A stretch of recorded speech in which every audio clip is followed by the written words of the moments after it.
everybody. How are you doing? Good morning, young Ada.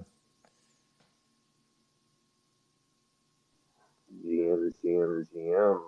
How are you? Good. Just it's an honor to be with you up here with the legends, especially. But it's going to be an epic Saturday. You got some big names coming to chit chat with you. That's pretty awesome. I'm excited. Yeah, we'll see if Adam is not too like. Let's see if he didn't have too many drinks, so he can come today. That's what he said. He was I think he was at some crypto event last night or something. So Yeah, they had a West Coast meetup as they're kind of starting to prep for this road to NFT XLV. So that's exciting stuff that they're getting out and having some little pre-parties, getting some communities together, and hopefully starting to prep up for September for that event in Vegas. yeah, it sounds fun. I would really love to go, to be honest. So It's time to sell some of that snake, take a little profits, and buy you a plane ticket. that's true. It's I'm up like 400% or something. I don't even That's know. I'm amazing not stuff. counting at this point. So what are you up to, young Ada? Nothing much this morning, man. Got up, made some breakfast, checked the Discord, went in, said hello to some people. Really haven't done much today yet, but I've got a crap ton of yard work that needs to get done, so gonna be doing that today. Nice. See, we got a good few people coming in already. Welcome, welcome. Good morning. This is the Purring Room. Thank you for coming. We're not just cats here. We're dogs. We're frogs. We're whales. We're dolphins. We're everything. So welcome. Yeah. Everybody, as you come in, take a second, reach down, hit that little button, like and retweet the room if you get a second. Let's get some more people in here. Yeah. Have a nice chit chat on this Saturday. Let's get butts and seats. We got some good names coming up today, so I hope you guys are prepared to be mind blown and to listen in. So yeah, we're gonna wait about a minute more, and then we're gonna get started here. You know, Where's Butler Aggie at this morning? Good morning, Butler. How are you? Hey, good morning, good afternoon, or good evening, wherever you guys are. Yeah, I'm doing great. Just managed to rush back to my cozy room and to attend this space review optimal. Couldn't have wanted to miss it anyway. well, if you do miss it, I'm gonna find where you live, and I'm gonna I'm gonna take all your raggies in my wallet. That's going to be a tough one though. But yeah, traffic control has been not kind. There's a lot of traffic landing and taking off, so my private jet was kind of delayed. Oh, so you do have a private jet. Finally admits it after all this time. I've been telling you guys, see? Anyway, thanks Yeah, for coming, everybody. Oh, yeah, I'm sorry, what? and I think today we have quite a good list of guest speakers as well. So I can't wait to actually hear what they have to share with us today during our pairing room. So yeah, I'll just hand the space back over to you for the start of a great show today. Great. So welcome, everybody. We're gonna get started here. I'm Optimal Store, your host, and we got our lovely co-host here, Butler Raggy, a member of the Raggy's team. He wears many hats. He basically does everything that the chief and crafter don't do. So it's nice to have him here. And so welcome to the Purring Room, guys. We have this every Saturday morning at 10 a.m. EST. Sometimes we run for an hour, sometimes we run for a few hours, depends on who we have on. So thank you for coming. So like the way it normally works is we have like 4 sections. First section is just Raggy stuff. I mean, if there's anything going on within Raggies, there's usually something going on. We talk about it. And the second section is basically the interview segment where we have our guests come up and speak on what they're working on. So the guest list for today should be Adam Dean if he's awake. And then we got a representative from Froggy coming on at around the 11th hour. So talk about what they're going on, what they're working on there. And then the third guest will be a fairly new project called Splash. We're gonna see what they're working on their gaming platform. I believe I believe is what they're working on, and so a nice list, everybody. And then, of course, last but not least is just if we run out of things to talk about, we just banter about whatever until the show closes. So thank you for coming. Anything new with Raggy's Butler? I think. Let me see. Nothing much actually. I think back end we are actually still working very hard to actually develop some of the things and also to work on our rehash and the redevelopment of our website as well, the gaming site. So I Yes, think Crafter. yeah. And He's oh been yeah, sending but us teasers. Yeah. yeah, but and I've just kind of like pinned a tweet that I've just posted just a few minutes ago. We are actually one of the 10 projects that's involved in Cardano Casino. That's going to host their fifth token throwdown tomorrow at 5 p.m. UTC. So anyone who is interested to play another round of pokers other than the one that we have weekly with block hours, that is kind of like organized by Kiwi Cow, one of our other moderators in our Discord channel. You can just go into our Discord and under the special events channel, get yourself a slot in raffle, and then 10 slots to be given away.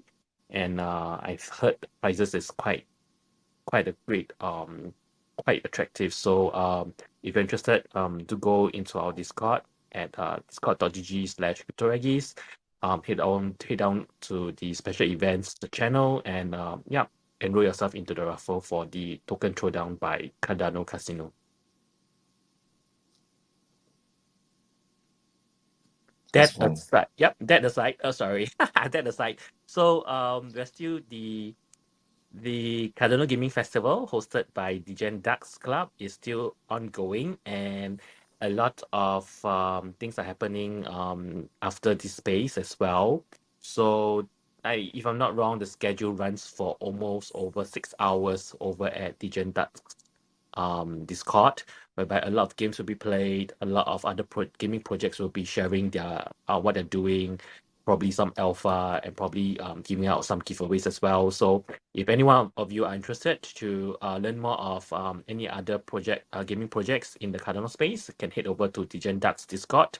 There's a lot of things happening down there, and we're kind of like concluding a week-long gaming fest over the Cardanoverse at various projects as well, at various projects Discord as well. So if you're interested, you can always head down to the Degen Ducks Discord after this space as well. Lots of things going on here. Oh man, I'm sorry guys. Man, I don't know what's wrong with my throat today. But yeah, we have that gaming fest going on today. Oh, and there's something else that I think that you started. It was what's it called? It's the Screenshot Saturdays or something, where you play the game for 10 seconds and then you screen record it and you send it in our channel right here, and it gets featured on your timeline, which is interesting. So I posted mine. I got like a score of 40 in the game. It was pretty lit. Yep. So that's another thing that we are running. So for any one of you who have yet to really grind through Run, or who have yet really seen how Run is all about. So if you were to actually follow my Twitter space, or rather my Twitter account, we will actually be running this new event called Screenshot Saturdays. And this was actually a great suggestion from one of our listeners down here as well. It came in from Masa. Thank you, Masa, for that great suggestion. So we're also getting our community to actually do some video screenshots of their gameplay. And when we were doing a video feature every week on Saturdays in UTC time as well. So whoever video got featured, they will actually be receiving 500 Reggie coins. So quite a good deal, right? Ooh. So yeah, just head down into our Discord, do a video screenshot of your gameplay, and post it in our Discord channel called Screenshot Saturdays as well, and we'll definitely try to pick some of the interesting 10 seconds or 16 seconds, so that'll be a few seconds of fame. A whole 500 rag. Nice. And I hear that you're personally giving away about 1,000,000 rag. Is that correct? Can you hear me? Get a rug? Yep, sorry. Can you hear me? Oh yes, sorry. I Okay. think my Oh, connection was a bit down. I think I just got an airdrop for some reason. I don't know who's sending me this. Yeah, I'm not gonna I'm not gonna accept this airdrop. Okay, we're gonna move on. Okay. Yeah. So 500 rag if you post in the channel here. So today is Saturday, so you can go play the game. You can log into the website and start playing the game. It's really not terribly difficult unless you want to get a really high score. If you have like a very plain raggy without any traits except maybe a collar and a basic background, then it could take a while to get even to 1,000. But if you have enough persistence, you could get there. But the point here is just to play. So you can take a 10-second. What is it? You can take a 10-second video of what you're playing and then just post it. And if you do have any powers, that just makes the video extra exciting. Because like the one I posted, I'm trying to upload it here. The one I posted, I used the plushie power, right? So it's a rage power where a set of 4 bears, comes raining down from the sky and they trample on all the boxes at the bottom. That gives you extra points. I'm gonna see if I can upload it here. Oh, I have it. So I'm gonna throw it up here real quick. In 1 second. Go. I have Twitter Blue, so it's gonna allow I'm me. sure. I'm sure I have something on my PC that would allow me to capture a 10-minute, a 10-second video of me playing it. I just don't know what software it is. I'd have to go through and figure it out. You have a Mac or a Windows? I have a Windows. Okay. I don't know. On Mac, it doesn't. I have to use a QuickTime player in order to be able to screen record. It's not like iPhone where I can just it's built into it or whatever. So. Oh, now, yeah, I can play it on mobile and screen record like that. Mm. But normally, if I'm playing Crypto Raggies, I'm playing it on the PC. Yeah, it's definitely a better experience. Although if you like mobile, it's also great there. Yeah, if you see at the top, guys, that's my sample submission for the Screenshot Saturday channel. You can go ahead and take a look at my skills there. It's really not that hard, honestly. I just got 38 and then I cut it off. I actually died after those 11 seconds, and I was honestly trying to go longer, but I died because of a stupid mistake. I ran into a box after jumping over 2. And I think like the major struggle, or I think the major struggle that most people have is trying to jump over 3 boxes. So the trick with that is you jump over the first 2 in one go. So you double jump. You'll jump over the first 2 in one go, and then you have to jump over the next one, just a single jump. That's generally the strategy there. Yeah, wait until you have to cross over 5 boxes consecutively. I had one time I had to maneuver myself over 5 boxes, so that was damn difficult as well. Yeah, three is hard, but the five is where I normally die. Like I can get Yeah, through the 3, but the 5 is a killer, bro.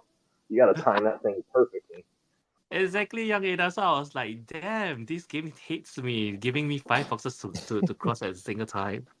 Yeah, like my strategy there is I double jump the first 2. I jump over once on the 3rd box, and then I double jump the last 2. And then I'm free and clear after that. It's quite easy once you get the hang of it, but it's easy to make a mistake. luckily, if you have like a powerful Raggy, you can just use the laser eyes and vaporize all the boxes. You don't have to jump anymore until the laser runs out, at least. Yeah. And actually, one of the most powerful combinations here is having the laser eyes paired with the hard fork. So with the hard fork, you have a shield, and in this shield, right, if you run into a box, it shields you from dying, right? Of course, the shield goes away after you run into the box, so you have to reactivate it again.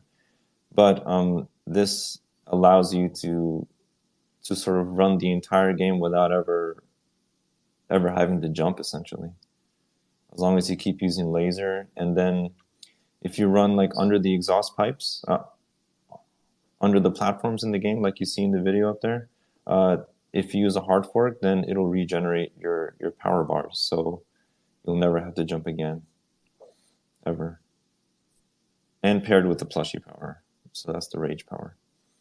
And I'm sorry, no, not plushie. It's the ragging rush power. There we go. So you have the hard fork that regenerates your rush bar, and it shields you from getting dead.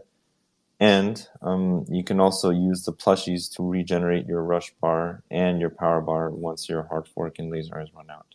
So it's like an endless cycle. So if anybody has that combination, the plushie, the hard fork, and the laser eyes, that's a golden combination. That's like one of the most valuable combinations in our ecosystem.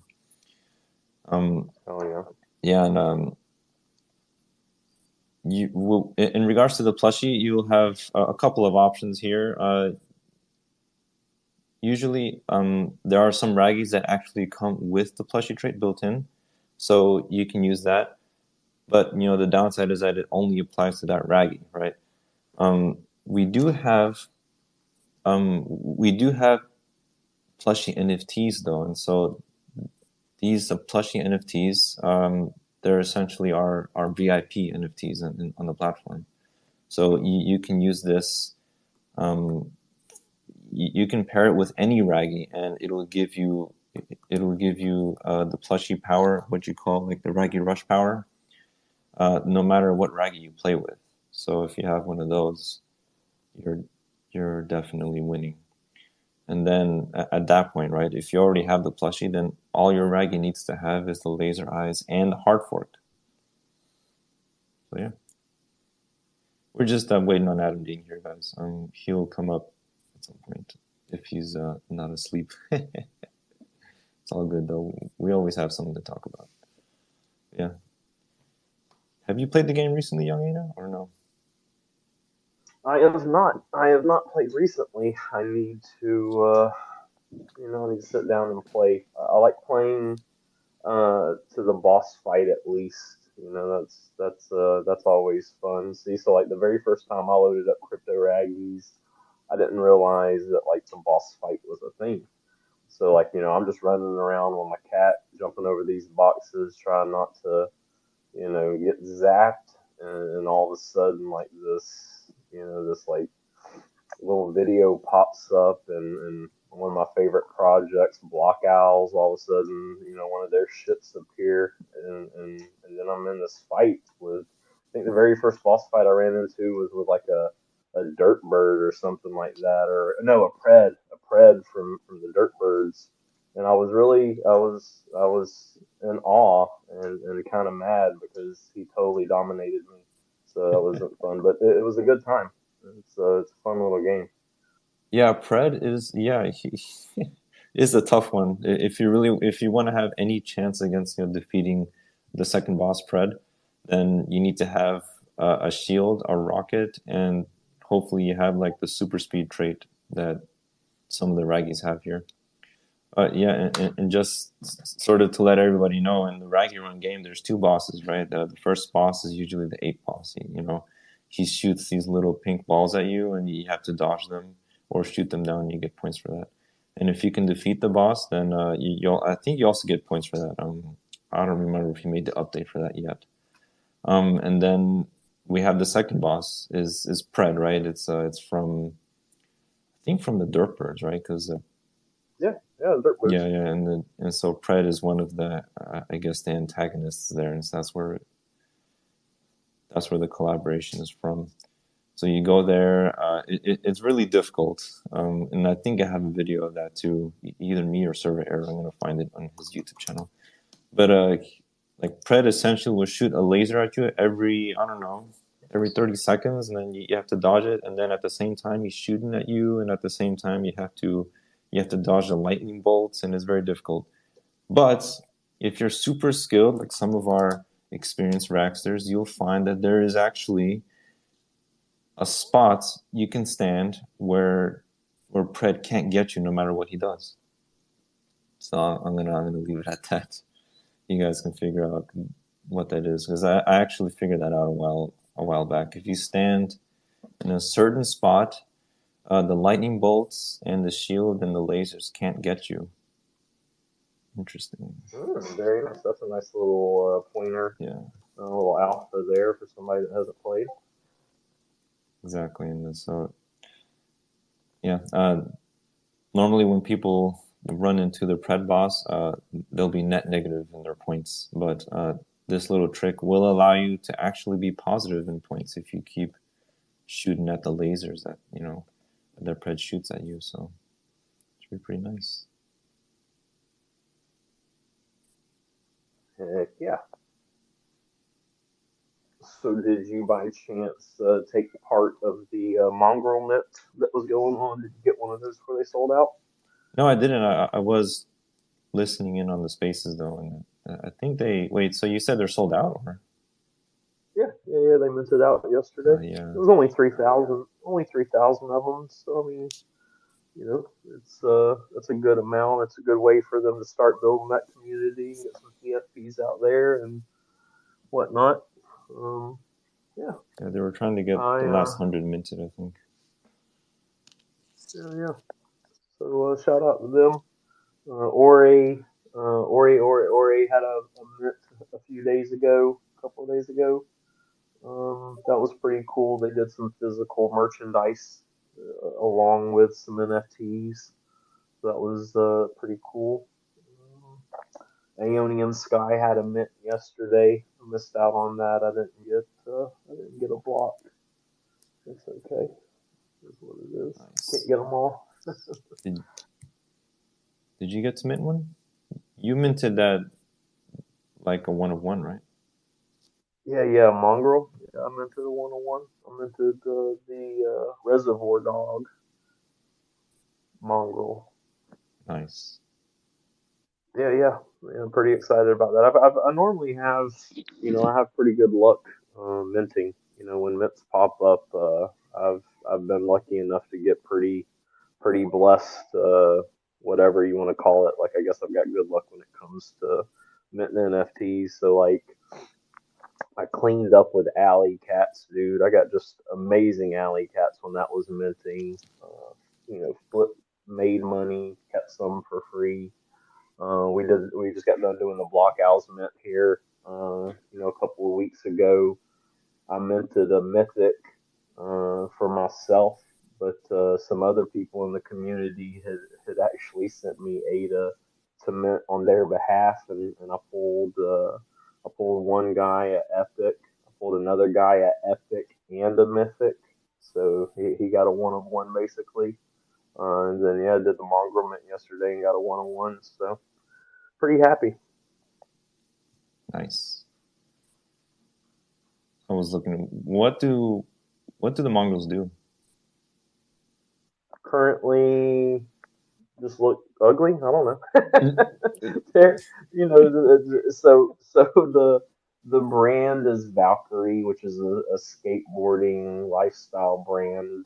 I guess is the go in regards to the physical product, the business that they've created, or I don't want to say like in the process of, because it seems like they're very much many steps into that whole like having the merchandise ready, having all that branding done, etc. So like the business side of it, I think is pretty close to being like in operation where they're going to start sending out some of that stuff to stores. I think they said they're going to have a catalog, like a digital catalog where you can go through and look at the different stuff that they have. So I don't think they're calling it merch. I think they said it was gear and what was it? Gears and supplies. I don't know. Anyway, so but I mean, it's cool, for people that are into skateboarding. They're really trying to tap into that community, and then with the PFP collection, from the way that I understand it, is they're just trying to tap in with the NFT community. More in a whole to use those people to help push marketing forward, right? So it's like if you have a large group of community that's Hello. helping. Go ahead. You were saying, Butler? Oh no, no, sorry. Oh. So I was just saying, so building that community, getting people that are interested in the project and having the PFPs gives them opportunity to go out and do marketing across Twitter and other spaces. So that's, currently the But reason yeah, for and the my PFP. connection is kind of like iffy today. I'm not very sure why. So I was like listening to Young Ada halfway, and things kind of like dropped off, and I'm not very sure if it's my fault or something else. But yeah. Oh, and optimal. So what's the program for today? Are we waiting for some of our guest speakers to come online? Yeah, we were A- Adam was supposed to be the first one. We'll see if he can make it. I mean, he did say he was coming, but I guess I don't know. He fell asleep. I don't know. That's Okay, fine though. okay. It Yeah. happens. We always got something to talk about though, so it's all good.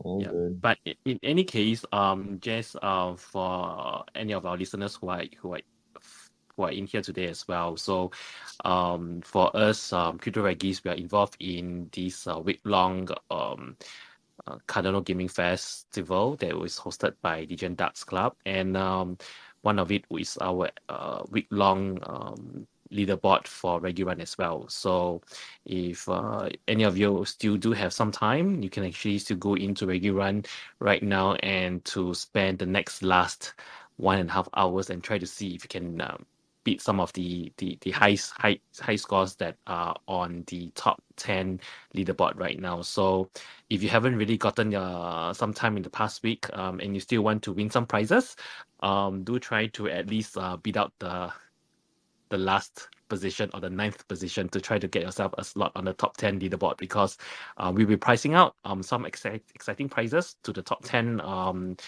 pe- people who actually managed to get the top 10 scores for this whole week. So, and I think during the last check a few days ago, I think the scores are still quite manageable.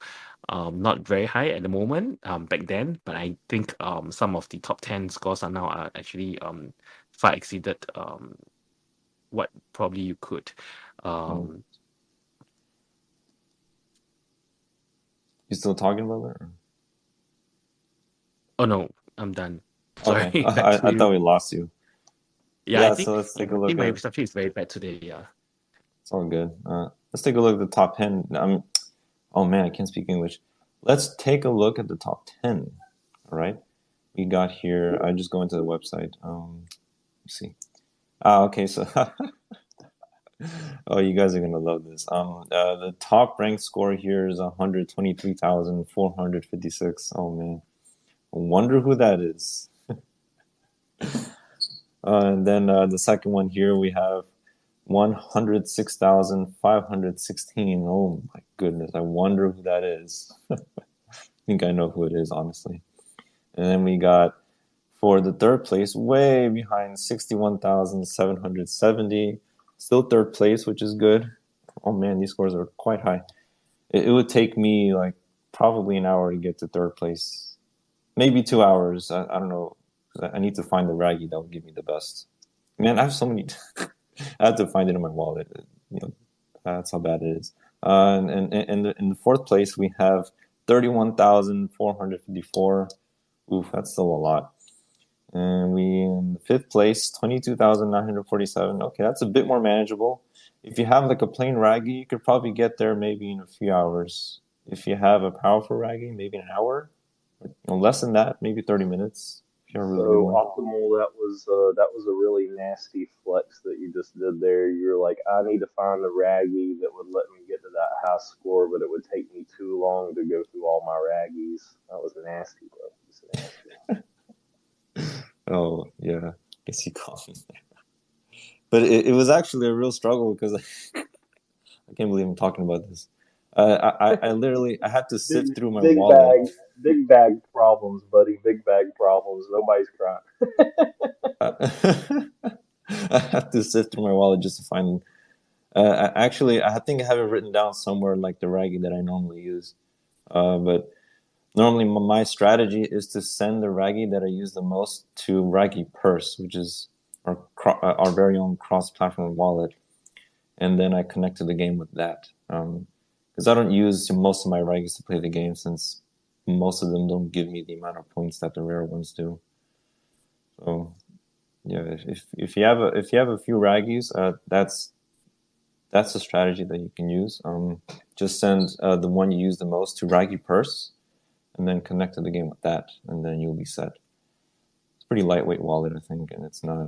That's Yeah, some more alpha that you dropped this morning. So yeah. like good information on how to get some jumps done and how to play the boss fight, and then now you're telling us the easiest way to make sure we have our our number one raggy that we want to play with right there at our fingertips.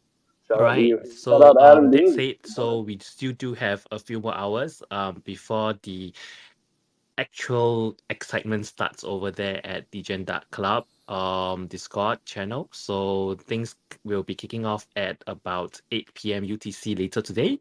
And the first project that is going to be featured will be Rules of Rome. And I think that's a fantastic project that has been building quite a fair bit. And they do have their trading card game that is shipping out to be quite exciting as well. So that's 8 p.m. And for Crypto Regis ourselves, we will be in their space at about 12:30 a.m. UTC.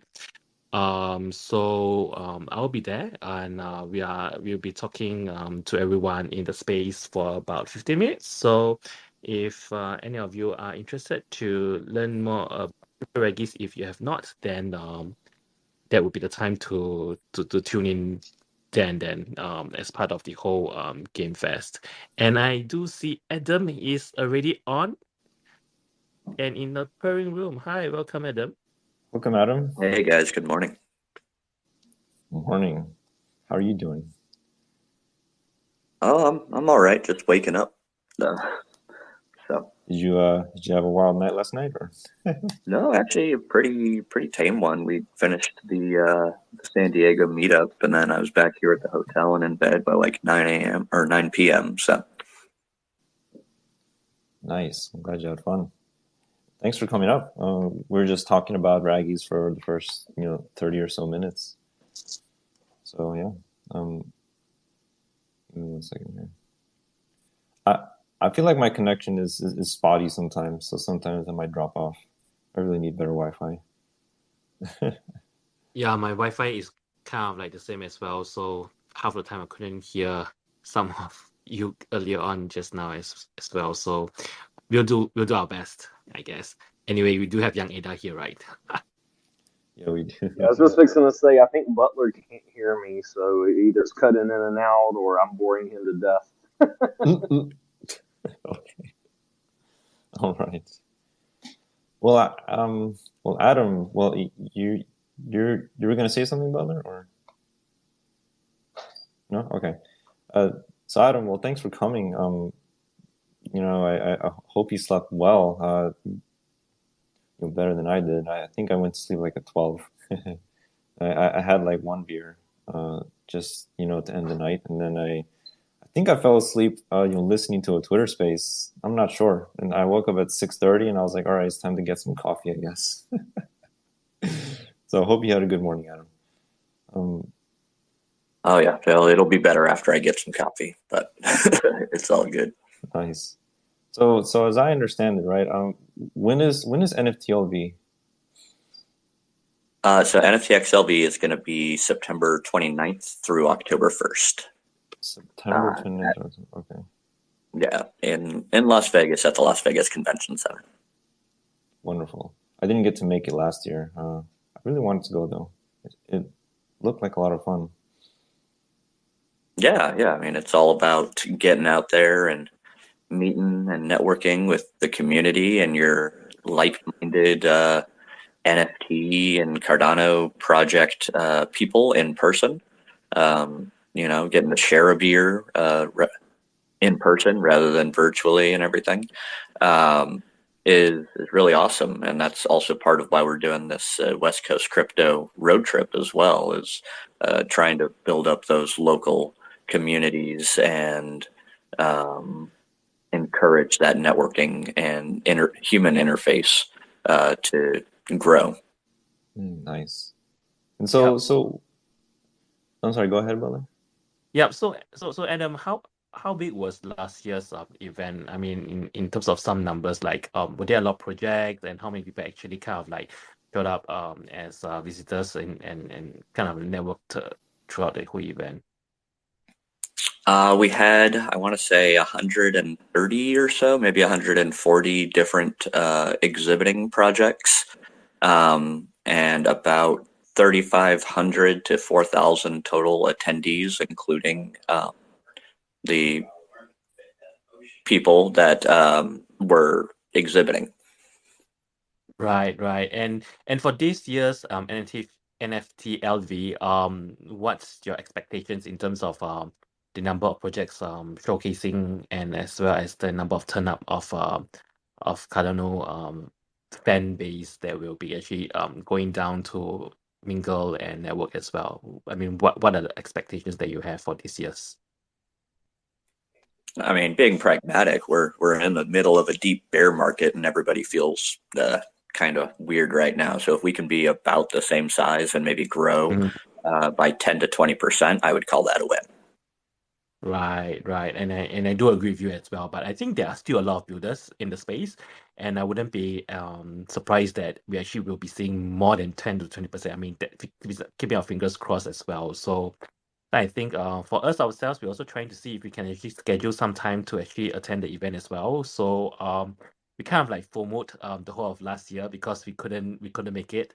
So I think the team, we are trying to just find some time down to meet some of our fantastic and lovely project founders across the whole Cardanoverse that we have kind of like made friends with, and has a kind of like still tiding through this whole bear market as we speak. So I think that will be a great experience, and we really hope to be there to shake some hands and to actually have some beers with everybody else as well. So yeah, couldn't be more excited to really want to be there as well. But for this but for this year, are we expecting anything special or different from last year's? Are you guys going to throw in some special events or some social activities as well? Yeah, we're looking at a couple. Everything, unfortunately costs money though. So right now we're trying to figure out what's viable before we do too much. But we are going to have, some more constructive, hopefully, workshops and for the devs and the builders in the space.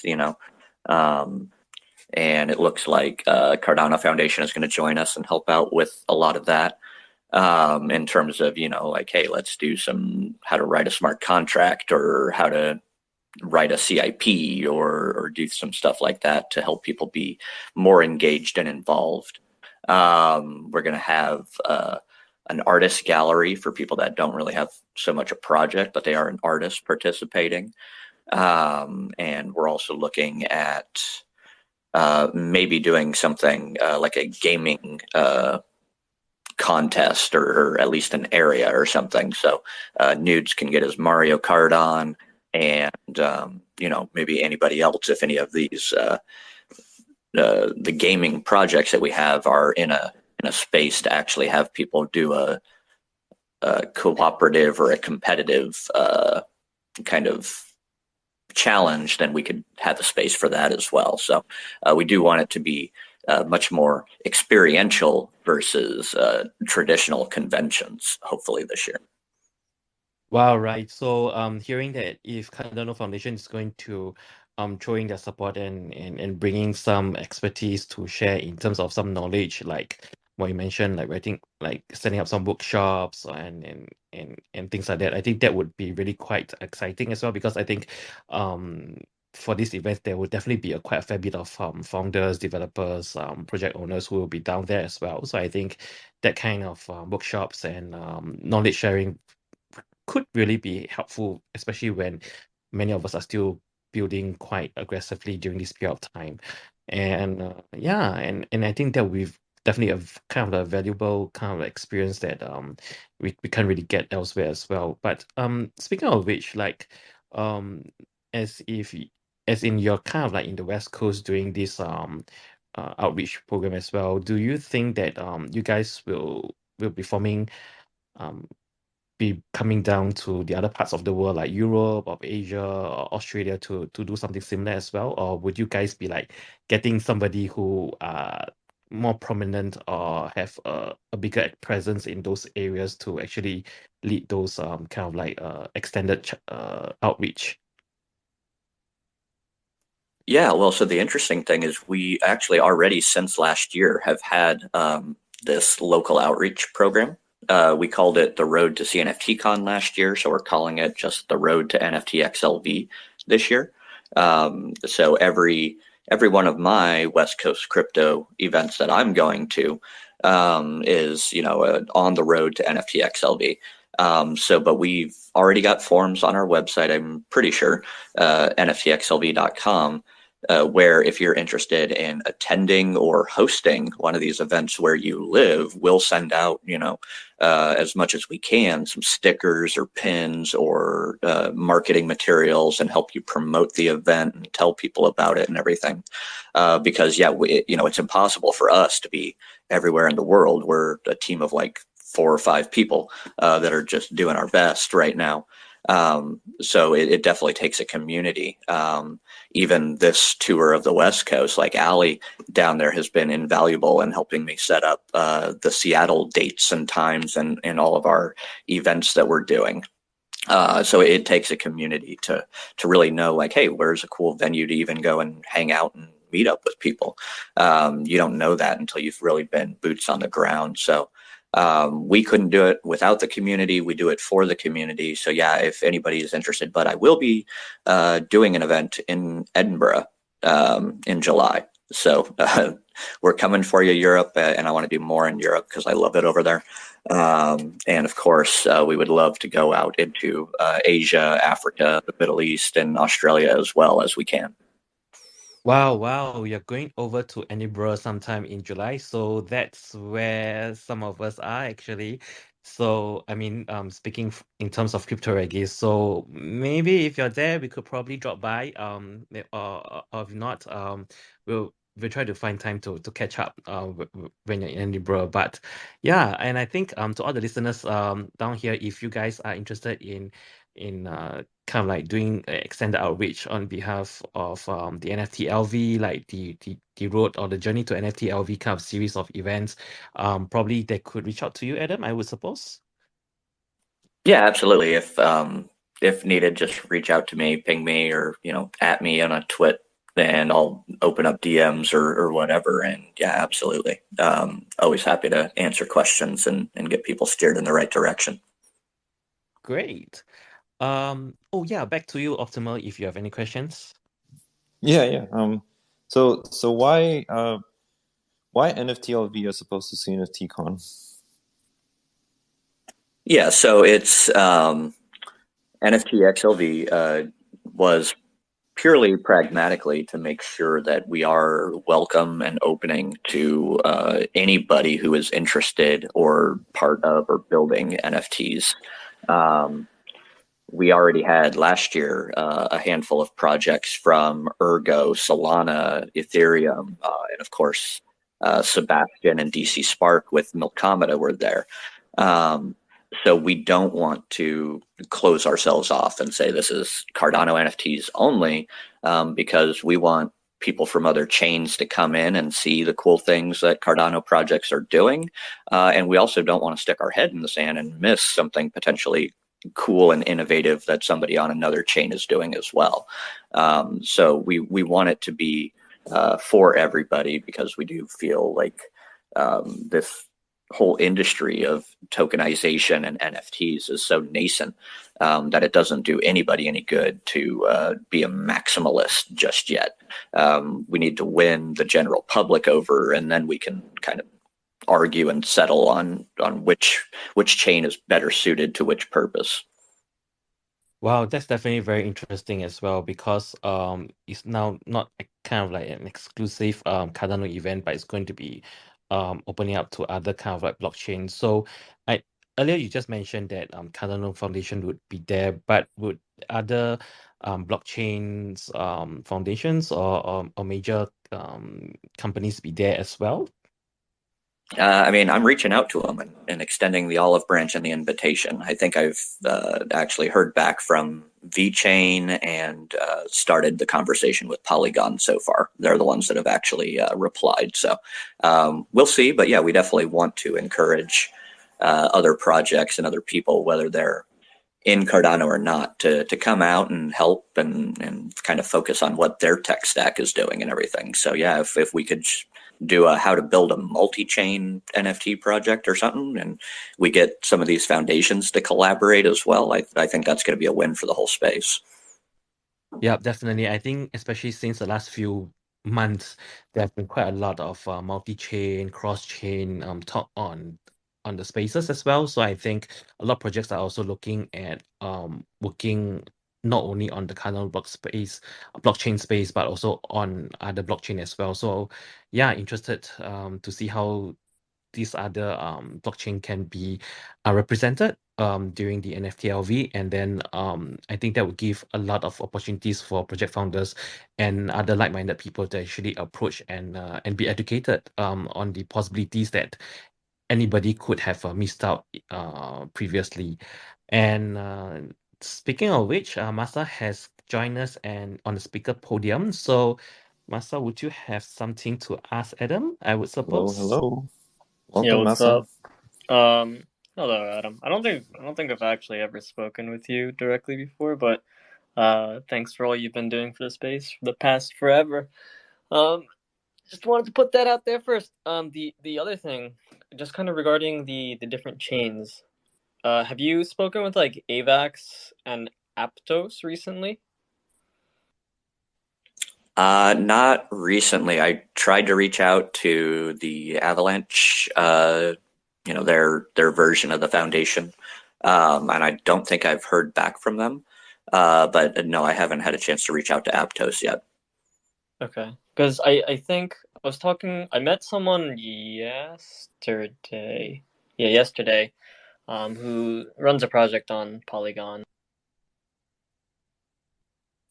People as well as the Aptos people are like really, they're really friendly when it comes to like trying to support new projects that are coming into their space. And so I imagine if you can, I mean, maybe it'll be you have to find the right person. But if you can kind of get that response back or like get that conversation started, I imagine they'd be pretty open to it. From what I was told, like they're giving out pretty sizable grants to project leaders that are trying to like find a home for their projects. So they definitely have a budget for something like this, I think. Yeah, and that's actually kind of part of my strategy in reaching out to the foundations and stuff at the core of these different blockchain projects. Because the bottom line is like running these events is super expensive, and that makes it expensive for the attendees and the exhibitors. So my strategy was maybe reach out to some of these foundations, and then they could essentially sponsor, like a block on the show floor to let some of their projects come in and exhibit. So, you might have the Cardano block, the Polygon block, or whatever, and there could be 8 or 9 projects all around that chain and that kind of like little cluster. Is my dream, is my idea, but yeah, I have to get those conversations going, and those aren't always the easiest thing to start, but I am trying. Yeah, no, definitely. I can only imagine. So again, I really appreciate what you've been doing with it all. Yeah, well, thank you. Just out here doing the best that we can, and we'll keep on going. You got something to say, Butler? Or I saw you unmute your mic. It's fine. I'm curious. You said it can be quite expensive, sort of, to run these events, right? If you don't mind, sort of getting into it a bit, what's the budget like for running an event like this? Because I used to hold events with my dad when he started like a water business. It was like a non-profit, right? And so we were selling water bottles to fund a renovation project in Santiago, Chile, after they had the earthquake, and it was like a magnitude 7 or 8 earthquake. It was pretty devastating. So we were raising money by selling water, and so we would hold these events, and it can be expensive to rent a booth, and then to purchase the water, and then to market it, and then if you want to do like a promotion, like a raffle, you got to buy the thing to raffle off and stuff. So if you don't mind getting into sort of what the budget is like, that'd be great.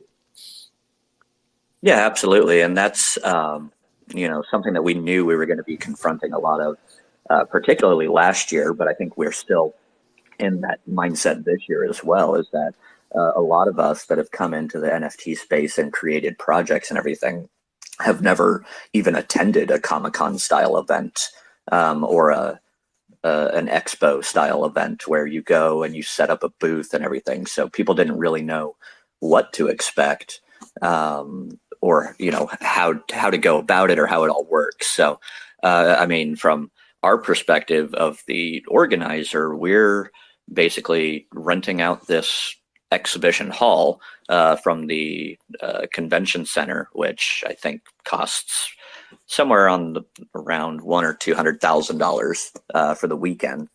Ooh, just for the weekend? Yeah, and that's for like 2 out of the 20 or 30 different halls that they have at the convention center there. And then we also have the contractor that comes in and sets up all of the booths and the carpet and the pipe and drape and everything else. They bring in their whole squad of people and heavy equipment and trucks and everything else to set everything up for us.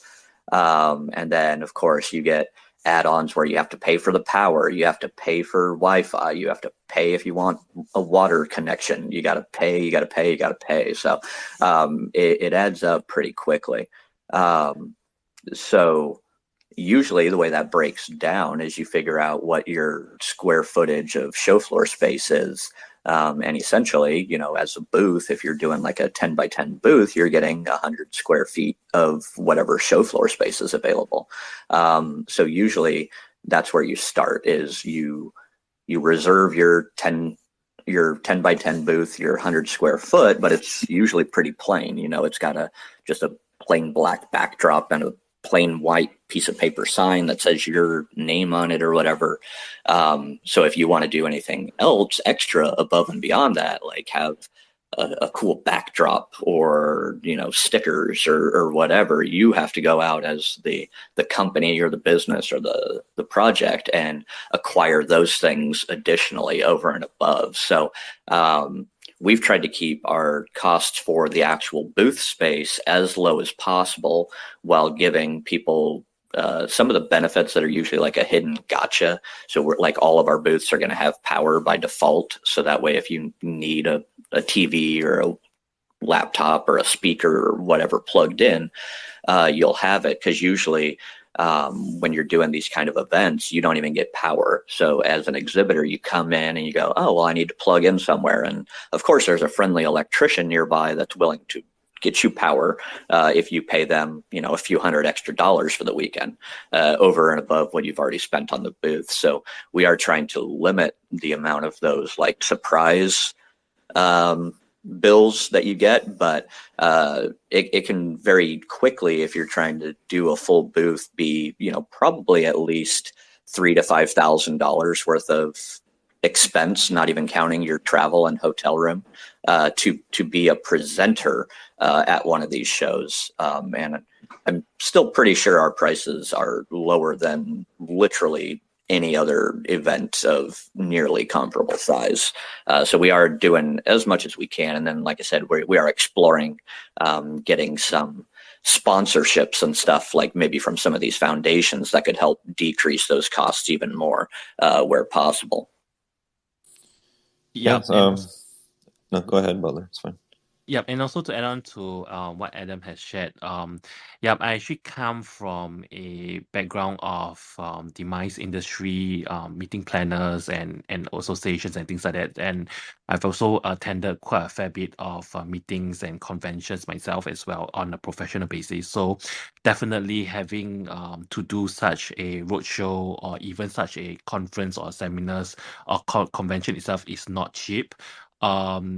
Apart from all those logistics that Adam has spoken about, because these things are actually procured from the convention space owners themselves, so you're kind of like at the mercy of the price list that they actually offer. So if let's say they charge you a fixed amount for power or for Wi-Fi, all these are actually add-ons other than the floor space you kind of like rented from the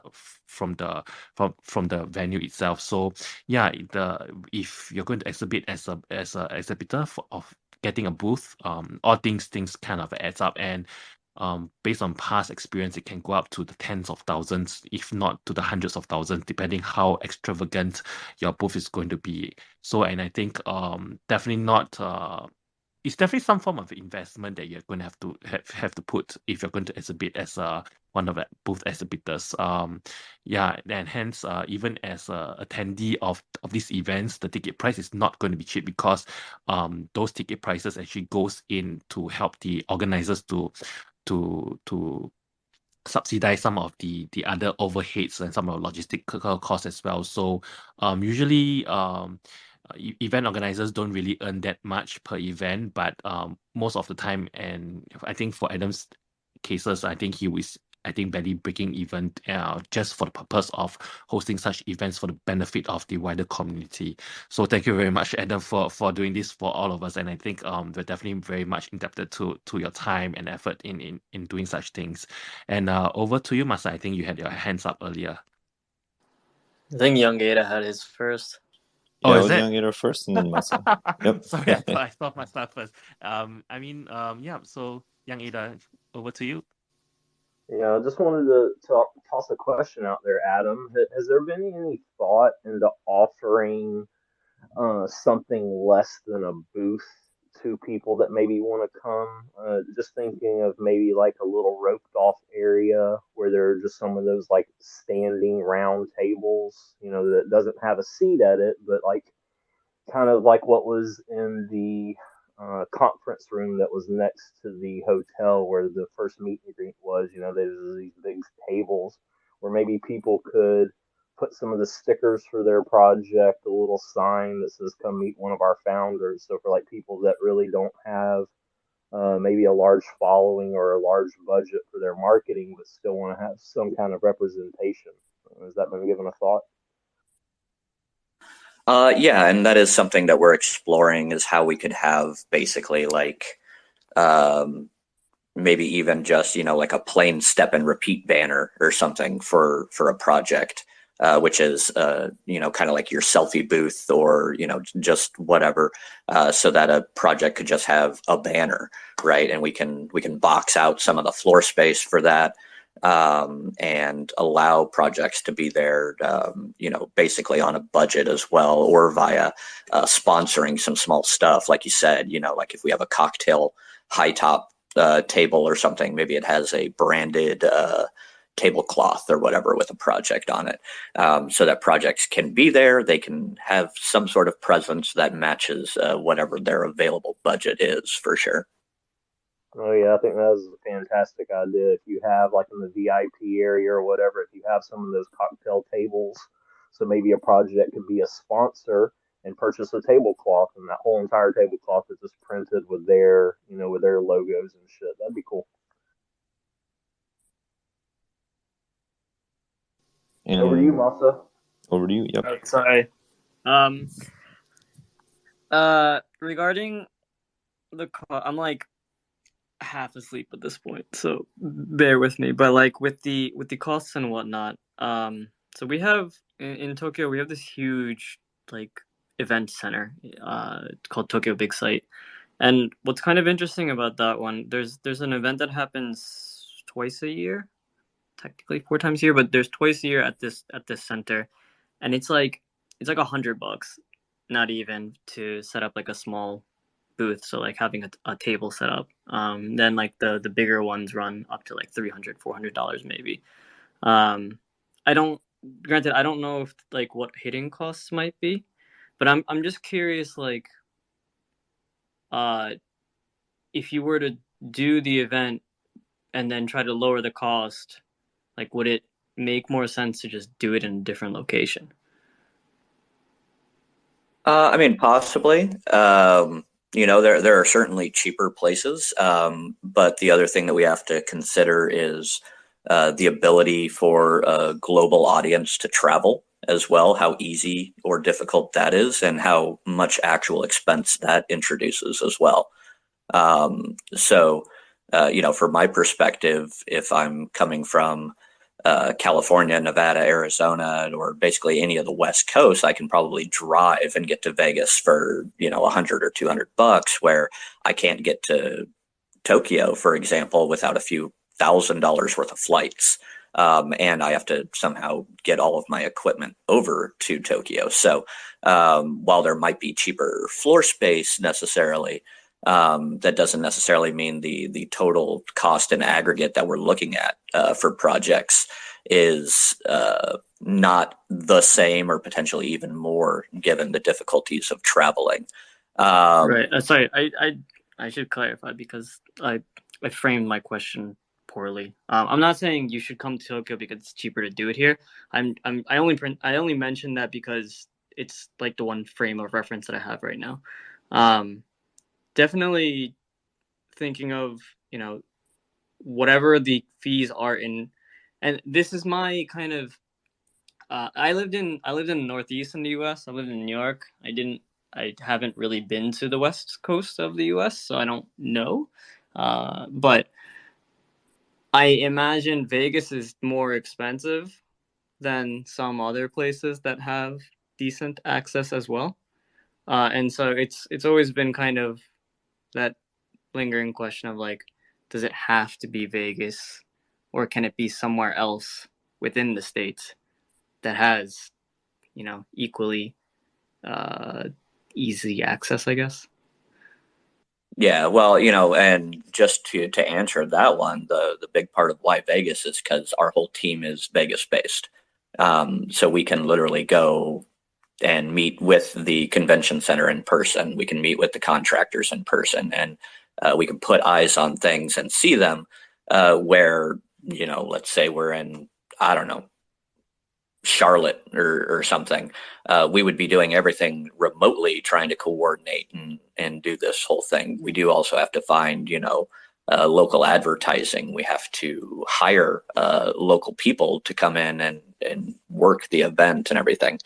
So there is a lot more logistical kind of nightmare when you're doing a remote event versus somewhere that you're familiar with. So, and our big thing because I mean, we could probably get the smaller space or about the same amount of space from some of the other hotels, but the price is going to be very comparable because, like, especially in Vegas, everybody kind of knows what everybody else is charging. And so it kind of gets price fixed a little bit. But also in my experience, like I think I'm out of pocket like roughly like 15 grand so far for this West Coast tour. And all we've been doing is looking at reserving a corner of a bar for like 2 or 3 hours. And people will charge you, $1,000 for that, or you have to spend a minimum of $2,000 on food and beverages and everything. So event space just is not cheap by itself. And it's just one of those things where to put on these events cost money. So from our perspective, doing it at home in Vegas, where we can make a lot more of the close personal connections with the people that we're working with, makes more sense for us. But that being said, will we always be at the convention center? I don't know. We need to kind of get name recognition to the point where we could actually have people, wanting us to come to their hotel because our guests are going to be staying in the hotel, and that means that they might be gambling at the casino, sort of thing. But unfortunately, you have to build that rapport with people before you start getting those kind of offers coming in. Right. Okay. Yeah, that makes sense. Regarding the hotels and like the name recognition, one, I guess you guys are at a slight like disadvantage step back because of the rebrand for it. But regarding like the hotels, I'm not 100% sure how it works in the US. But I know like in Japan, like even TripAdvisor and all those other like international travel kind of companies, like it's a deal between the location as well as the like organizations, right? Um, and so like have you tried that approach of not just through the actual like location, but through these different, they're not quite agencies, I guess, but like the TripAdvisors of the world, to kind of get on their radar and see if they can help with stuff like this as well, to like get your a little bit more backing behind your name. Yeah, absolutely. I mean, that's a good idea that I don't think we've actually considered before. But yeah, definitely, working out with somebody like that to do like a travel package or something, right? Co-branded and basically you saying, hey, go use Expedia or Travelocity or whatever sort of thing, um, is not a bad idea. But again, it's a matter of like figuring out who in that great big agency is the person you need to talk to, to get that ball rolling and start those conversations. But it's definitely something I'll pass on to the team and we'll consider.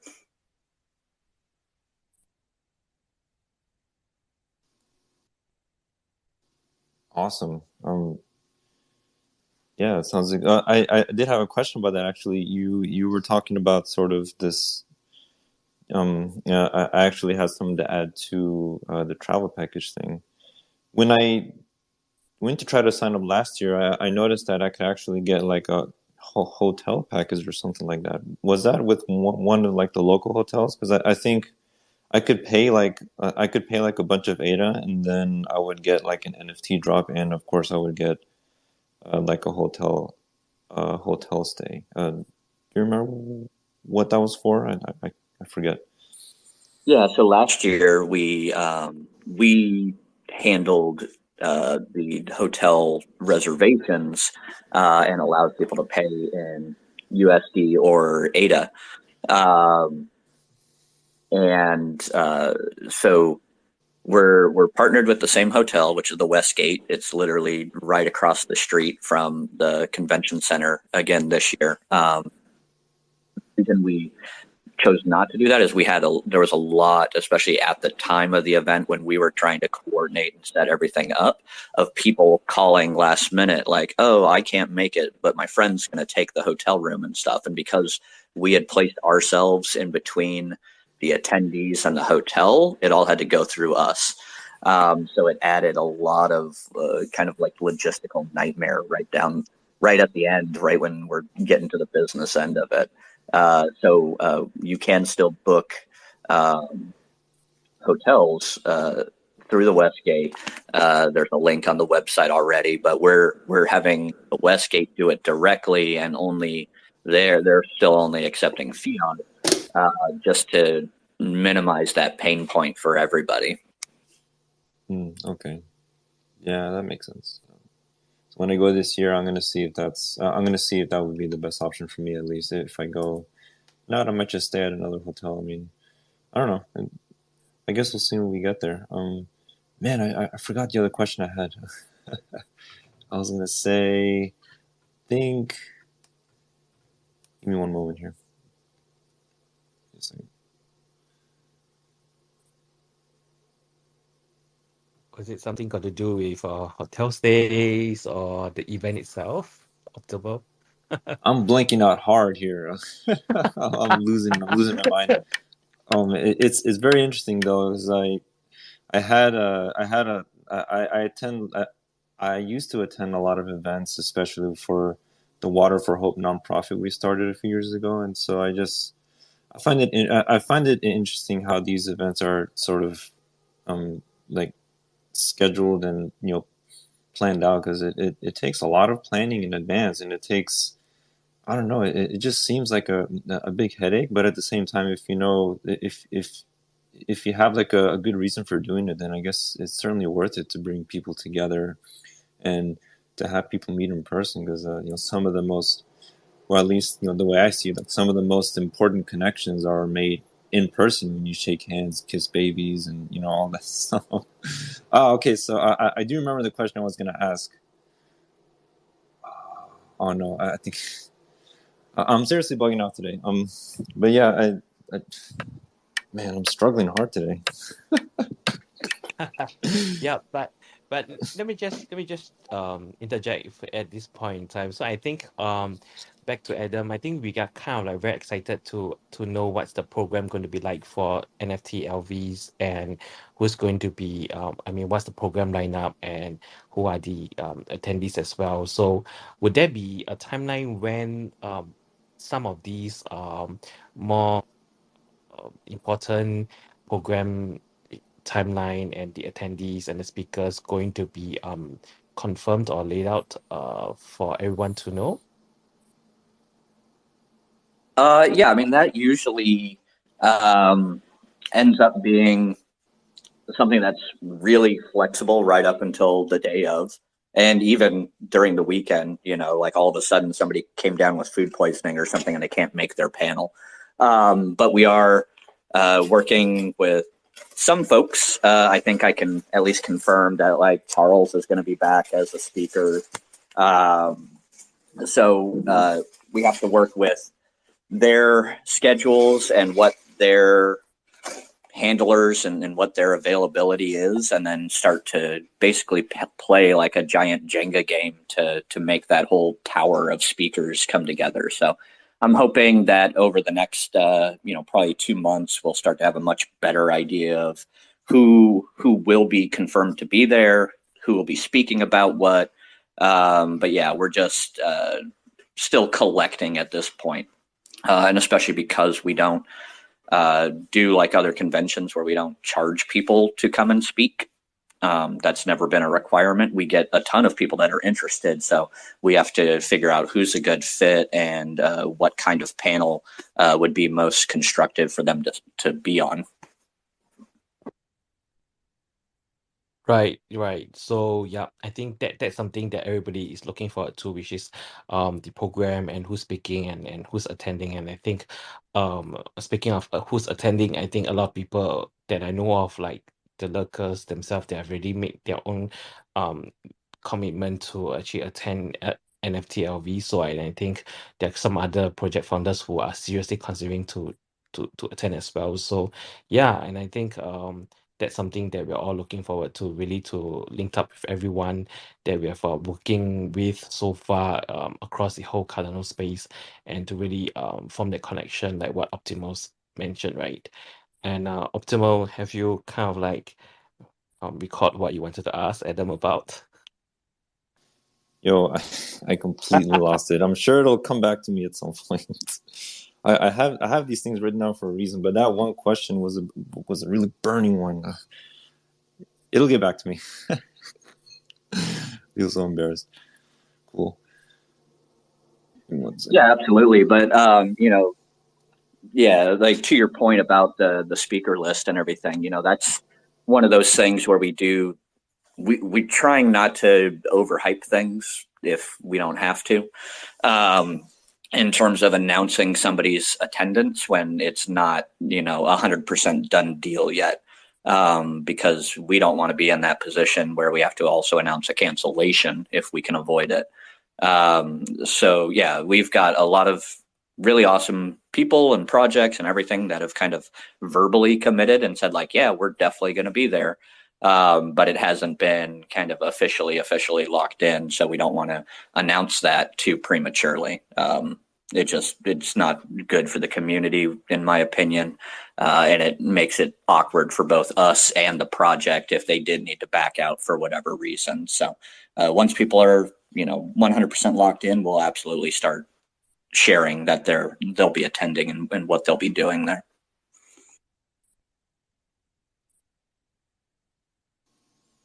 I remember the question now. Okay. I think we discussed it before because I did hear you speaking on some other spaces about NFT LV, or actually back then the CNFT Con, and so yes, is the entire thing self funded, or like are you paying for most of it out of pocket, or was how does that part work?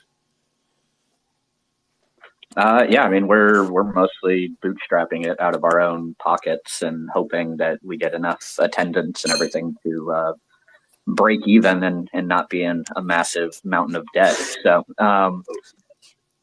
luckily last year we were kind of like right on the line. But yeah, I don't think either Marco or myself received a single dollar worth of actual compensation for last year.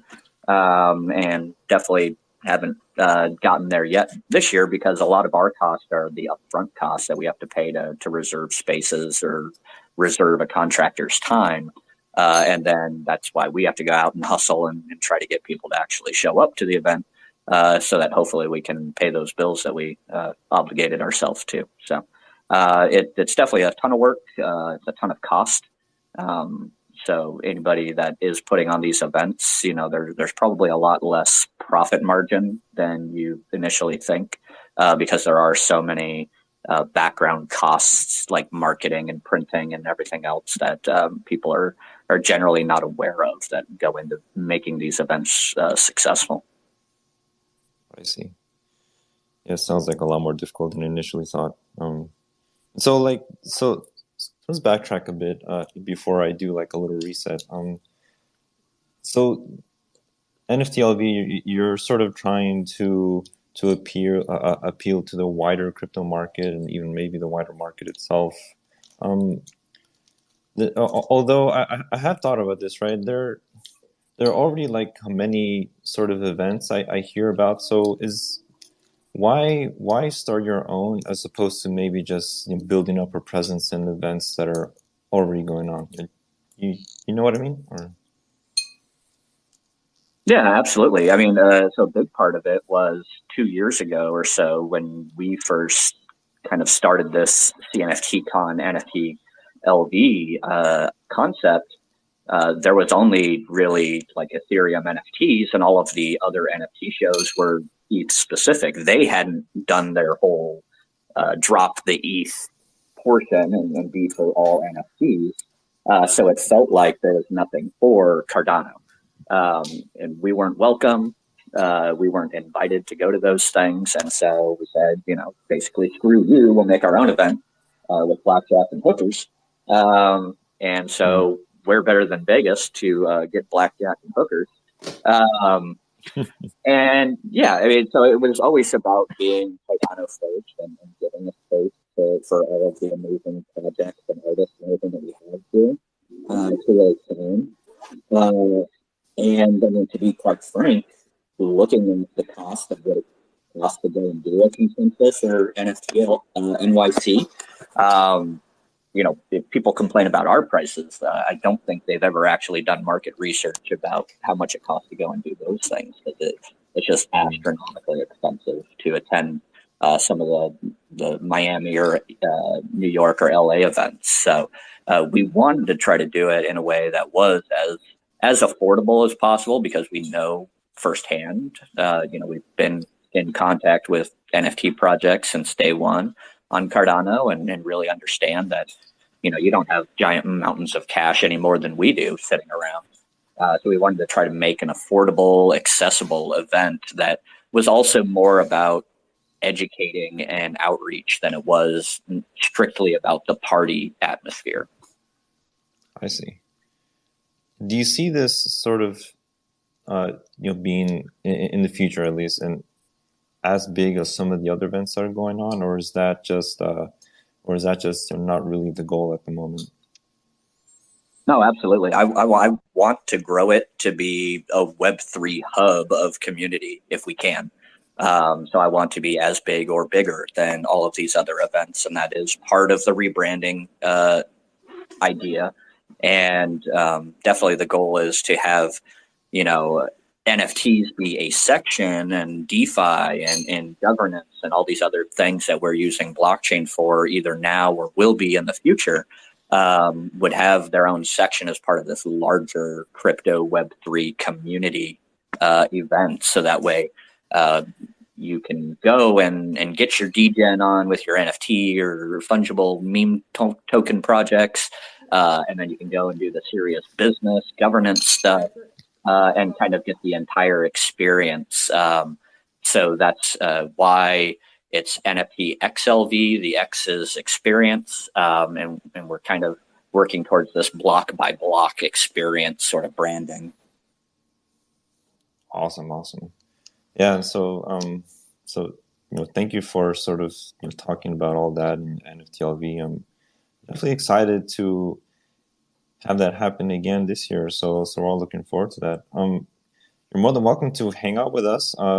In this section, we do have, I believe, Ali, if she wants to come up to sort of speak about sort of the froggies and stuff, she's more than welcome to come up. But if not, that's fine. We can continue sort of talking about NFT LV if you still have some time, Adam, or we can continue with Raggy stuff. But we're going to do a quick reset here, guys. This is the Purring Room. We have this every morning at 10 a.m. EST. I'm sorry, not every morning. Every Saturday morning at 10 a.m. EST. The lady's laughing. Every Saturday morning at 10 a.m. EST. I am your host, Optimal Store. We have Butler Raggy, our lovely co-host, in his private jet and a part of the Raggy's team. So thank you everybody for tuning in. Today's guest list is, well, the first one was Adam. The second one will be a representative from Froggies if she still wants to come up. And the last one will be a fairly new project called Splash. So he's going to make a splash in this space and talk about, I believe it's an NFT gaming platform. So we're gonna talk about some exciting stuff there. So thank you everybody for coming on. Butler, what's going on with this private jet of yours? Nothing much. Just trying to meet and meet. So that's about it. But I think thank you very much, Adam, for sharing so much about NFT LV. And now for Crypto Regis, we're trying to see if we can send one of the team up for the event this year, because we've already missed out last year. And yeah, just excited to meet everybody in person, hopefully come September. And probably when I'm up there, we could probably do a live Purring Room straight out of Las Vegas itself. So very excited for that to happen. And if Optimus Store is joining us there, if you are there, then yeah, it'll be a very exciting time for us to bring some live feed updates from the event ground itself. Did you say you were coming, Butler? Or sorry if I missed I'm that. not sure.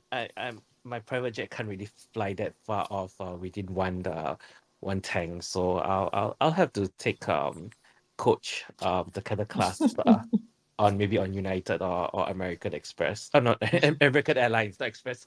American Airlines Yeah, up to Vegas. I found that. Oh man, I don't really like taking American Airlines now that you mentioned it. Some of the planes are quite old, and I think some of them don't even have TVs. So, yeah. Right.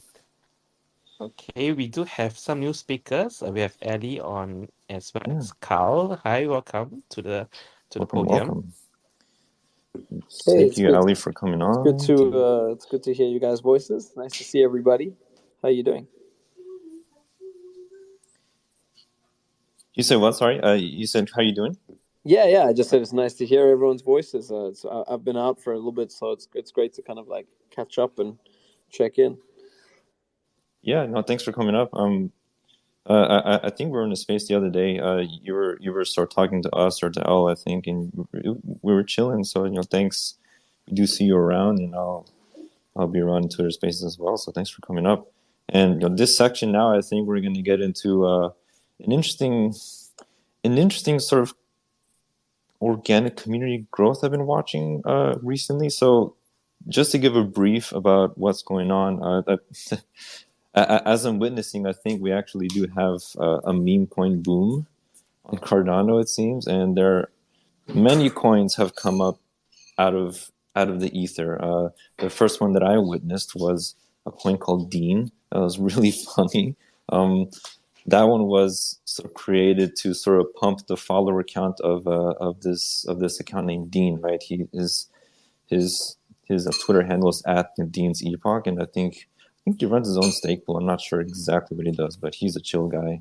He's always involved in the ecosystem. So the first coin I witnessed was Dean, and then there are a few others that popped up, and then finally you have Sneck absolutely explode into, today it has something like a 130 million like ADA market cap. Incredible. And I'm sorry for Alexa. She's speaking to me. Yeah, so Sneck, and then throughout the entire time I was watching. Excuse me, Alexa's still speaking to me. Hang on. I think Alexa just wants to talk to you today. Yeah, I think so. But yeah, so like onto my monologue. We have this meme coin well, it's not ours, but I was watching this one called Froggy, right? And started by this guy, well, an account named Froggy, and apparently he's like a Cardano OG. His account's about 2 years old, so he entered Cardano right around early 2021, I believe, and so he started this coin called Froggy, and it's incredibly sort of organically created. And I don't know. I watched the very first tweet when he said, I believe, do you trust Froggy? If you do, you can send some ADA to this address and you'll get coins or something like that. But yeah, and I tried to get him up here. He did say that he wants to sort of remain in the background for now. But he did ask sort of Ali to come up and speak about it. So, like, Ali, how are you doing today? Good morning. I am PST time, so I was kind of just waking up a little bit. I've been listening, but on and off. I will precursor. I'm not a part of the team. Mm-hmm. I actually just kind of like you, been part of the ecosystem for a good hot minute, and I saw all the commotion kind of going on, and then I saw Linda from the Maloo pool. She tweeted about Froggy, and I saw more women kind of getting involved. So I figured I would hop onto the bandwagon and see what was going on with the community. And it was a little peer pressured because people say that I'm a really good speaker. I don't understand where that comes from, but they said that I should probably share a little bit about my experience with Froggy, and I'm still learning. I would say that meme coins, if you don't know what you're doing, absolutely be cautious with what you put your money towards. And if you don't know what you're really doing, then really just don't do it. Probably best sit back, watch, and learn. And if you have any questions, there's quite a few people who I'm seeing down below in the listening area who have a lot of experience in the ecosystem and can give some good friendly advice, but not financial advice. But yes, I can resonate with having talked to Froggy and a few people in the community. He's been a part of Cardano for about 2 years. I have not actually talked to him. He hasn't really fully doxed himself to me or anything. So I've been proceeding with caution, but the community's been really fun, and why not take a leap into seeing what this kind of goes off to. I've been seeing that it's going up. I've seen quite a few trustworthy community members banding around Froggy as well. So I am taking a leap of faith here. And I think that it's pretty exciting to see Cardano community members coming together about something that is positive, especially after being in a bear market with a lot of negativity here and there, a lot of rug pulls, a lot of hurt feelings. And I did hear Adam say, shout out to me for helping put together like a community meetup in the Seattle area. It's needed. We need to band together again and get ready for the bull market. So I'm excited for what's to come, hopefully. But thank you for having me on the space. If there's any questions, I think I have a few people in the room who can help. But yeah. Yeah, that's fine. Thank you for for talking about that. 'Cause I sort of wanted to bring anyone up that's sort of in the community just to talk about what they think, right? Because I find this sort of thing very interesting. It's sort of, I watched it unfold on I watched the entire thing unfold on his Twitter account, and I don't know, it's just interesting how people sort of started developing that trust for someone that they never met, for someone that they probably had never interacted with before. So I find that concept very interesting, and that's also sort of, it goes to like any Undocs team as well, including the Raggies, I believe. And so I really find it interesting how that trust can be built. And did you have something to say, Butler? Yeah. Oh, sorry. No, no worries, Eddie. You can go ahead first. No, go for it. Yeah, and then yeah, okay, thank you. Yeah, and for me, when it comes to meme coins, right? It's just kind of like things just kickstart out of nowhere, and there's this whole hype, and everyone just go crazy over it. And until today, I mean, I've seen a few meme coin waves that come and go in the space as well. So I haven't really grasped the whole idea of this meme coin wave, and people buying and hyping and then selling and exiting the whole thing. So I mean, on that front, Ellie, maybe you could share some of your learning process, or how have you come to try to understand this whole thing. I mean, maybe you could help unravel some of these mysteries of why people are so into the meme coins and all.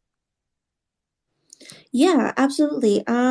Speaking for myself and what I've perceived, yeah, it is kind of interesting where people are so quick, or not super quick, but fairly quick to jump into something that they can believe in. But I think it goes in hand with anything in the world. You know, when we've been down in the dumps for so long and you see something that looks positive, that has an impact or could have an impact, that you kind of lean into it and hoping that that might be the light that cheers you up, helps you out.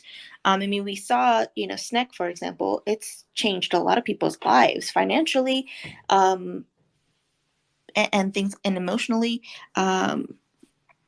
So yeah, I would say that with Froggy, I think I'm not speaking for everyone in the community, but a few people have been following him for a long enough time that they've seen he's got good intentions. He's been fairly transparent for most things and honest with the fact that, he wants to keep himself private, at least for the most part, because he doesn't want to make any mistakes. We're all human, so things happen. And I mean, it's going to sound cheesy, but we're still very early in this ecosystem. There's a lot of people who are coming in who are just learning, and mistakes happen. So you could be creating an NFT project and make a mistake in regards to allocation. You could make a mistake in the metadata. You can make a mistake in fumbling your words and being perceived as one thing versus the other. So, I do believe Froggy had mentioned, he tried doing something and he made a mistake,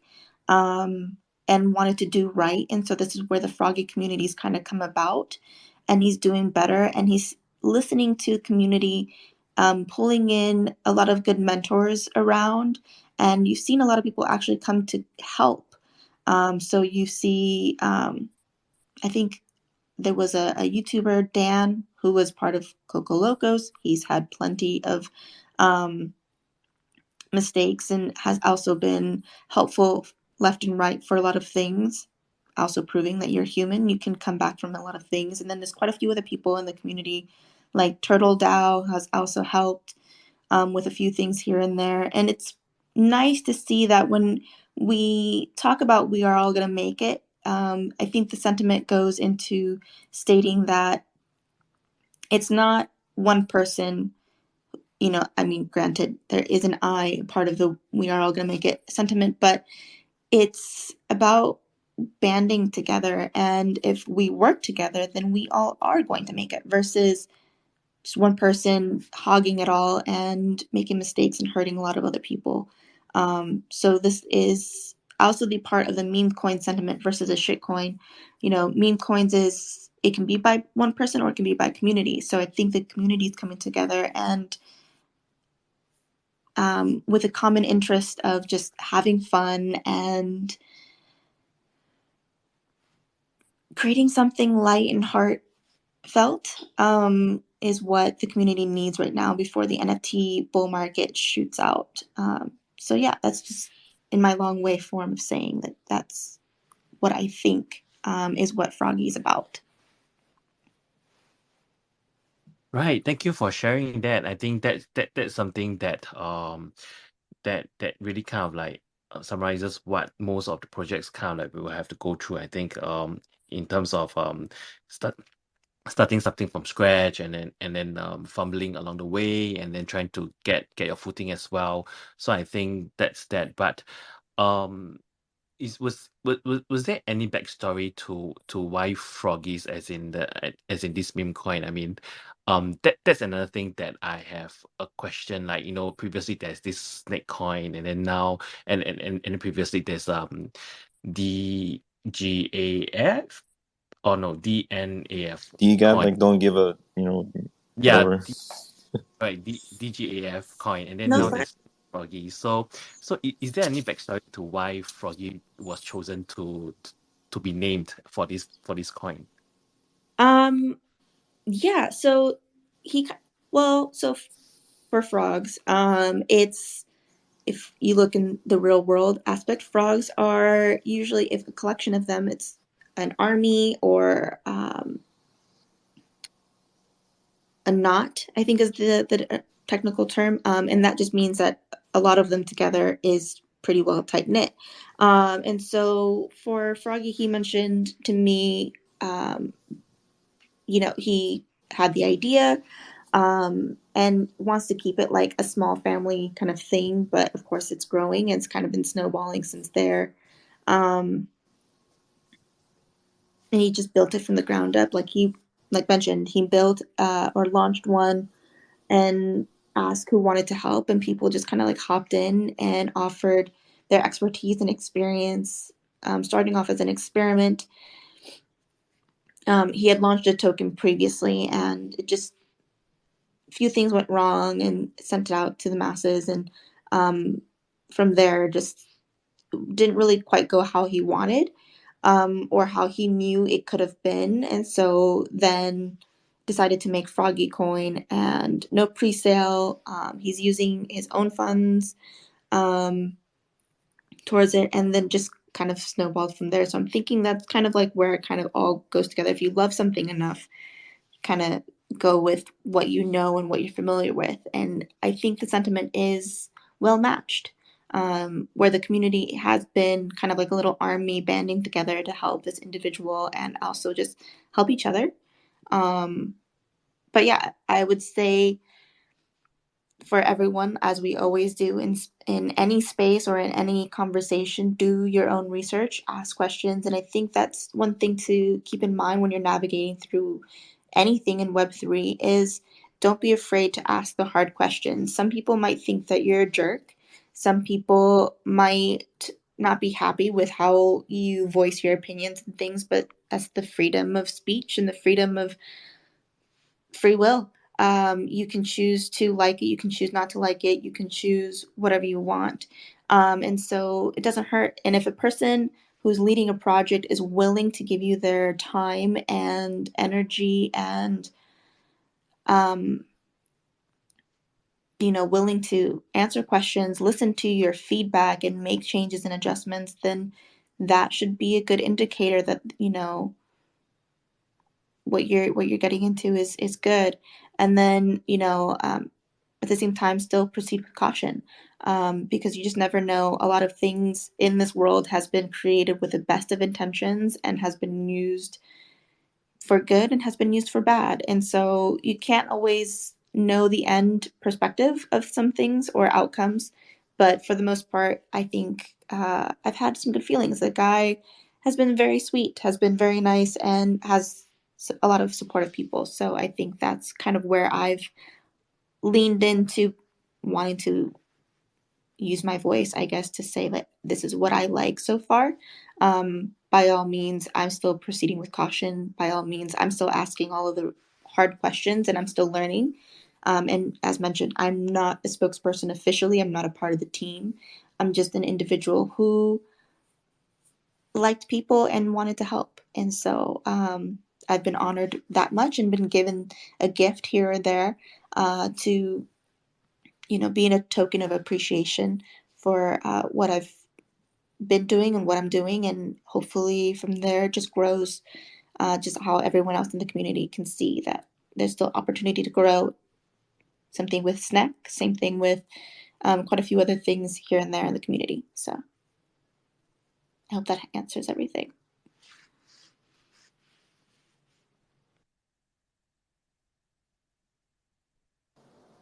Are you speaking, Butler?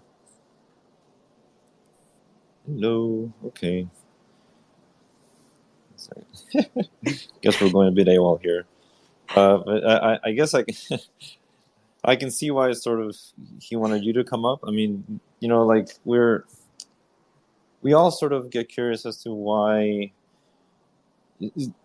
we get chosen for certain things, even though we feel like we're not suited, right? Like, for instance, for the Purring Room, right? When I started this, I thought I never actually thought that I'd ever be ever be a space host, right? I would see sort of these other people starting these spaces, and they're very like energetic, and they seem like they know what they're doing, I think.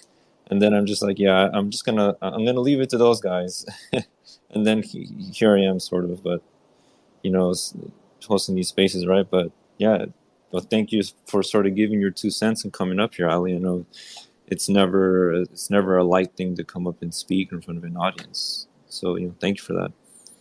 Absolutely. Thank you for hosting this space and sharing the information that you have, or sharing, the connections that you have to sharing more information and keeping the community informed as best as possible. I also wanted to mention, if you're looking for information about Froggy, absolutely follow the page, I guess. Even if you don't like it, that's a good way to stay informed. And they have a Discord, so you can ask all the questions. And I think, they're still taking in hands of help to taking it to the next level.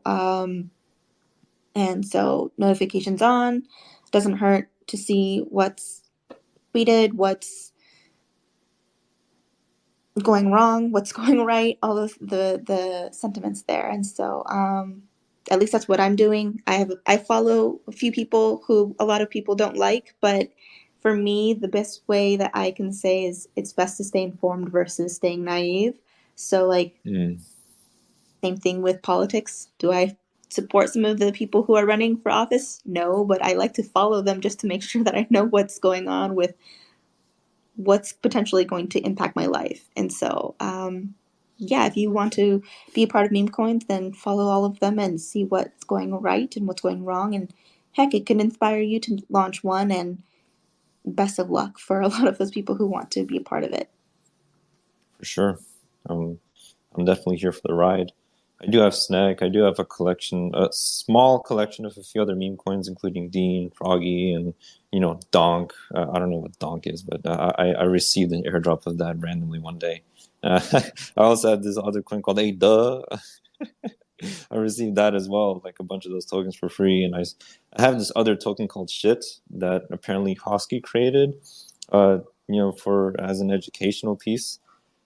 He didn't want it didn't go his way, but I still have a few tokens in the LP, and I have a collection of a few more. And of course, Hosky. I don't know if I can really call it a meme token anymore. It seems pretty serious, but I have a collection myself, and I don't have very much in there anyway. Snack has made me a huge profit, but it's still sort of free money for me, so it's okay. I mean, yeah, guys, just sort of like a PSA, just sort of do your research. I mean, you can surf Twitter, see what people are doing, see if I guess you can see how active the community is. I mean, I never sort of recommend people to get into meme coins. If I get into it, it's because I like it, but I'm not sure what your criteria would be. But yeah, so that's sort of the meta right now. Let's see how long the fire for meme coin lasts, and let's see which one comes out the other end. And hopefully, active builder communities are the ones that come out at the end, and hopefully we can foster, some more building in this space, because that's what we need, right? And so yeah, we're actually, so thank you, Ali, for coming up. We're actually, I'm gonna have to end the space in a few minutes. I told our last host that he was willing to reschedule for like another for next Saturday. I do have something to do right after this that came up very recently, but yeah. So any closing remarks, Butler, or anybody else from the stage? Yes, for myself would be that for everyone who is interested in the Cardinal Gaming Fest, that's hosted by DJ Ducks, do head over to the Discord shortly after the space. I think if I'm not wrong, they're going to start their finale at 8 p.m. UTC later tonight. And it will run all the way until into the wee hours of the 28th of May, that means the next morning. So I think it's going to be a few 6, 7 or 8 hours of event over that site. So do join if you want to win some extreme prizes, know a bit more gaming projects in the space that's coming up or has already been up for a while. So yeah, for Cardinal Regis, not Cardinal Regis, sorry, Crypto Regis ourselves, we are in the space as well. Cardano I'm Raggies, is that a new project you guys are dropping? Win whitelist. I'm sorry. So Crypto Guys, we are on at 12:30 a.m. UTC. So if you want to hear me speak, do join the Gen Dark Discord as well. And I think there are many other projects, like interesting projects on there as well. So do join us again. Right, back Right. to you, Optimal. Wonderful. So yeah, guys. So do tune in for that, the Game Fest, and make sure. I think the minimum score on the top 10 is like 1,100. I think that was me, because I was actually doing an example.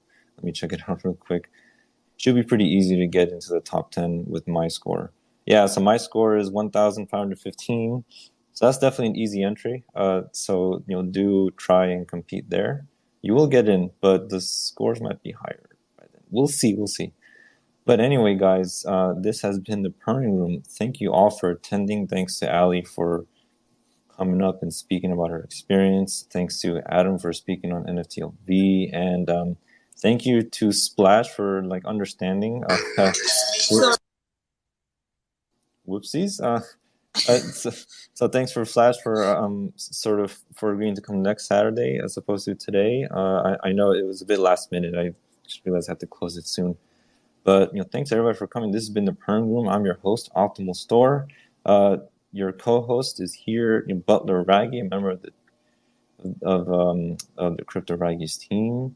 And guys, we have this every Saturday morning at 10 a.m. EST. So again, thanks for coming, and hope to see you here next week. I will close out with a bit of Raggy Room music. So go play the game, and you'll actually hear this music in the game. So I do hope you enjoy it. Thanks everybody for coming. We'll see you next week. Take care.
Thank you, everybody, for attending the Purring Room. This is your host, Optimal Store. We will see you next Saturday at 10 a.m. EST for some more exciting topics and some more exciting guests.